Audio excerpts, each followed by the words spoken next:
Hey there, my friends. Welcome back to Salud al Día, where we cut through the noise, drop the filters, and serve up some raw, unfiltered truth about health. Today, we're talking about something that's plaguing an entire generation: vaping. Yeah, I said it, vaping. The so-called cool, clean, and safe alternative to smoking. Spoiler alert, it's none of those things. And if you're one of those people puffing clouds of chemical mist like it's oxygen, sit down, buckle up, and listen closely, because this episode might just save your lungs. And maybe even your life.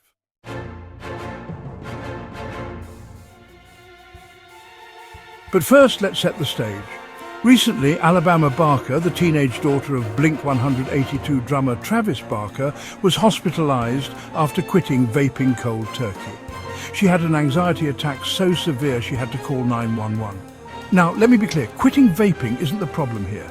It's the fact that she had to quit in the first place, because why was she vaping to begin with? Why is an entire generation of young people, smart, talented, capable young people, hooked on tiny devices filled with nicotine and a cocktail of chemicals we can barely pronounce?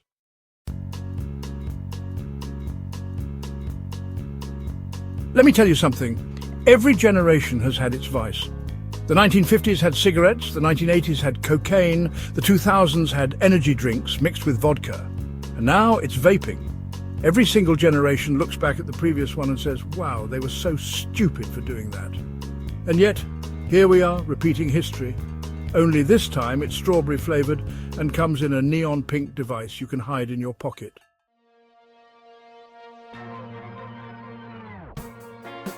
So why do people vape? Oh, it's safer than smoking, they say. It's just vapor. Oh yeah, let's break that myth right now.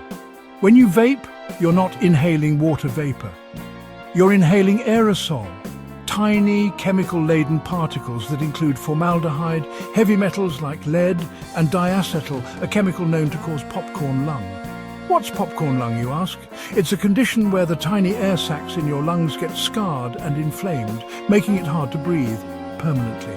And don't even get me started on nicotine addiction. Nicotine isn't just addictive, it's one of the most addictive substances known to humanity. It rewires your brain, keeps you coming back for more, and messes with your focus, your mood, and your overall health.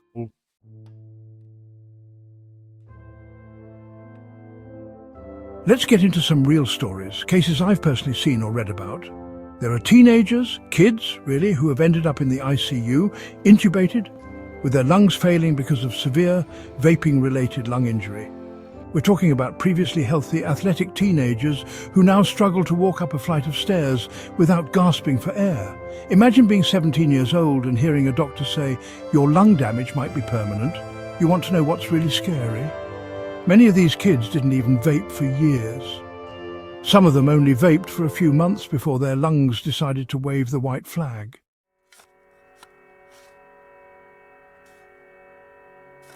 And here's the thing, these vaping devices are marketed directly to young people.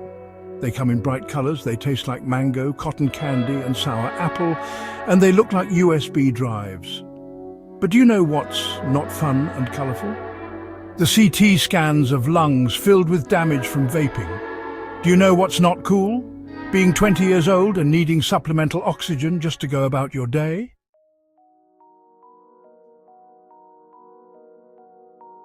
Now, let's talk about influencers, the so-called role models on social media who sit in front of their cameras blowing perfect smoke rings and raving about their new vape flavor. Let me be blunt. If you're an influencer who vapes on camera, you are part of the problem. You're not cool, you're not edgy. You're actively contributing to the addiction and potential lifelong health issues of millions of impressionable followers.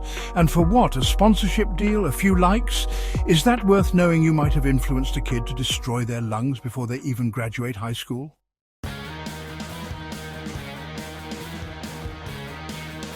Let's also address the mental health aspect of this. A lot of young people vape because it gives them a quick dopamine hit.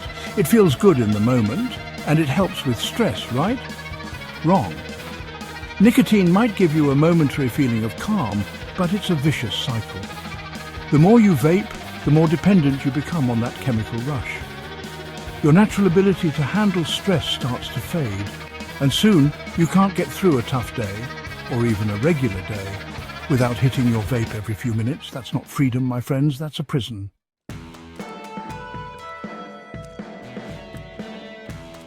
And if you're sitting there thinking, well, it's too late for me, I'm already addicted, let me stop you right there. It's never too late to quit. Yes, quitting nicotine can be hard. Yes, you might feel anxious, irritable, or even physically sick for a little while. But here's the good news. Your body is incredibly resilient. Your lungs can start to heal. Your heart rate can stabilize. Your energy can come back. But you have to make the choice to quit, and you have to stick with it.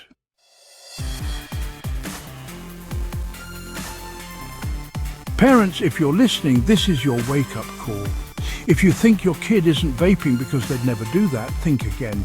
Vapes are small, they're easy to hide, and kids are smart. Have open, honest conversations about vaping. Don't shame them, educate them, show them the science, show them the stories of teenagers in hospital beds fighting to breathe.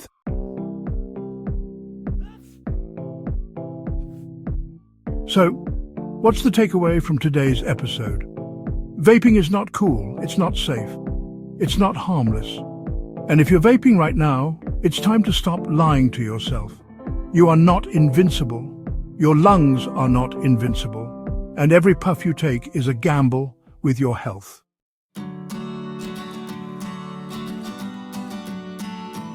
All right, my friends, that's it for today's episode. If this conversation struck a chord, if it made you think, if it scared you a little, that's good. Hit that subscribe button, leave a comment, and share this episode with someone who needs to hear it. Because sometimes the scariest truths are the ones we need to face head on. And remember, this podcast is for informational and educational purposes only. If you're struggling with nicotine addiction, reach out to a healthcare professional.